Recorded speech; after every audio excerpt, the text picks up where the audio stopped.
right, so we've talked a little bit about Benford's Law. Let's talk about an example of how this works in practice and can help a company detect and correct problems.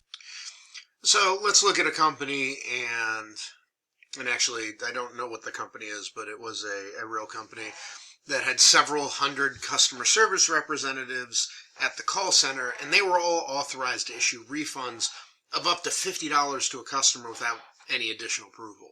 Anything bigger than that required a supervisor to sign off on it. Because each customer service representative processed 10,000 refunds over several years, most without any kind of approval, there's a distinct chance that fraud could occur. So KPMG, one of the major accounting firms, worked with the call center's managers to check the validity of the data, and the way they did this was by using Benford's Law. And so what they did is they got all the data from the database administrator. They evaluated the first digits of the refunds issued by each customer service representative. They calculated the frequencies and then compared them back with what Benford's Law said. And so remember, let's scroll this back up to this table that I gave you guys. So the first digit should be 30% of the time, and then 17, 12, all the way down to 4.5. And what KPMG found is for certain representatives, the refunds did not follow the Benford's Law curve. In fact, the leading digit of 4 was the most common,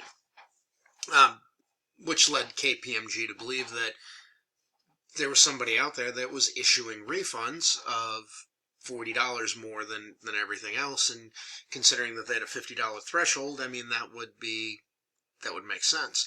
And so they discovered that some of the customer service representatives were giving out too many refunds in the $40 to $49 range. And so once they did that, they started looking into things, and they ended up finding a couple of representatives that were issuing fraudulent charges, basically refunds to their friends, their families, themselves, for several hundreds of thousands of dollars. So this stuff gets used a bit when we're looking for stuff, and in fraud, that is a big deal with that. So what we're going to do now is we're actually going to take a look at that, and we are going to see if we've got some stuff to conform to it. So basically, we're going to see, does this work for the population of the United States? All right, so what I need you to do is I need you to go to Canvas, and I need you to download the file for this example. And so this is example 4.3, U.S. population. And so what we have here is we have a bunch of data for the population of the United States. Now, one of the things that we are looking at here is this is a CSV file. We're going to use this again because we're going to do this in Python too. So what I want you to do is, it is a CSV file, so you want to save it as an Excel workbook, so that way we can do our equations here. I'm just saving mine on my desktop just to give me something to do, and save. All right, now as we're looking at this, we're not going to use all of this data. So we're going to end up cleaning some stuff up here. But before we do that, we have to see, will this data work for Benford's Law? So we have 3 different criteria for that. The first one is, do we have enough data points? And, well, this is every county in the United States, so if we scroll down here, we have over 3,000 data points, so that definitely exceeds our 500 threshold. The second one is it equal opportunity?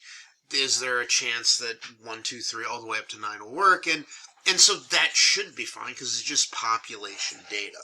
Now, truthfully, if you think about it, is this really going to work for this? Because really, why should 1 occur more frequently than 9? But so we're gonna find out. Now, the next thing is, let's get rid of some of this data that we are not going to end up using. And so all this stuff on the front, region, division, state, county, we don't need that. So we'll go goodbye, delete. And so what we want to use is we want our, there we go. So we do want the pop estimate. And so this population estimate for 2020 is all we're going to need. So we're just going to delete everything else. There's a lot of neat little data in here, but we're just not going to use any of it. All right, so there we go. We have our pop estimate. We have over here our states. We have our city names. Not that we really need any of that stuff. So we are going to need to clean up a little bit of the data. And so what we need is we're going to have to calculate what is our first digit. All right, so let's talk about, we've got some neat little commands here. Excel, there is a left and a right command, which give you the leftmost or rightmost digits. So let's run a left, because that will give us the digits in the biggest thing. And we got to give it text, and so we're going to tell it to give me left at whatever is in here. And how many characters? I just want one character. So that's going to pull off the leftmost digit. So this is 5,031,362. It should be a 5. And there we go. So we have a 5. And so I'm just going to take this, I'm going to double click it and have it run all the way down. All right, so now we have our first digits. Now the thing is we have to go count those up. So let's come over here. Let's build up a little table. So I'm going to look at my digit. We're going to count up how many times that digit appears. And then what we're going to do is we will calculate out the observed percentage. And then we'll drop in here Benford's law. And we're actually going to calculate out Benford's law because that one's kind of interesting. So mathematically, what does that look like? Let me show you. I'm not expecting you to memorize this equation, by the way. So here is Benford's law. So P underscore, so this notation right here, this is a probability notation. So the capital P is the probability that D being the digit. So the probability that that digit is going to happen is going to be log base 10, 1 plus 1 over D.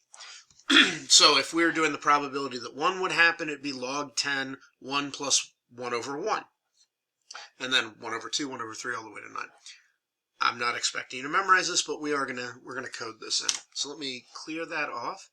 And so right now, what we're going to do is we're going to do our digits. So 1, 2, 3. 3 times Excel knows it's a pattern. I'm going to just drag that down to 9. If you see to the right of my cursor there, you'll see that that is telling us kind of, oh, that's where you're going to go to. And now what we want to do is we want to count. And so we are going to do a count, a special kind of count, a count if. So we're going to give it some kind of criteria. Now, instead of typing this in and dragging it down, let's make a range name on this. So Control Shift up arrow, that gets all the way there. Formulas, create from selection, top row. So there we go. Now we'll have a range name that's called first digit. So we're going to come over here, we're going to use that COUNTIF function. So equals COUNTIF. Counts the number of cells within a range that meet a criteria. So the range is going to be what we just made, that first digit. And so the criteria is actually going to be this digit over here. So it's going to go through that range that we just put together, and it's going to find out how many of them say 1. So we'll close that off, and there we go. 970 of the counties will start with the digit 1. Now, if I look at this, this will not index because it's a name. It's not going to go anywhere. This will, though, as I drag this down, this will go F3, F4, F5. That is wonderful. So let's drag that down. And wow, that looks kind of interesting that we've got, it's decaying the way it should, so maybe there's something to this. Well, let's do an N. So remember from our stats, N is this data size. And so what I'm just going to do is I'm going to add up everything that we've got in this column just to get a total number. All right, so we have 3,195 counties. All right, so in the next video, we're going to see do our percentages match Benford's law, and then we'll do a little graph with it.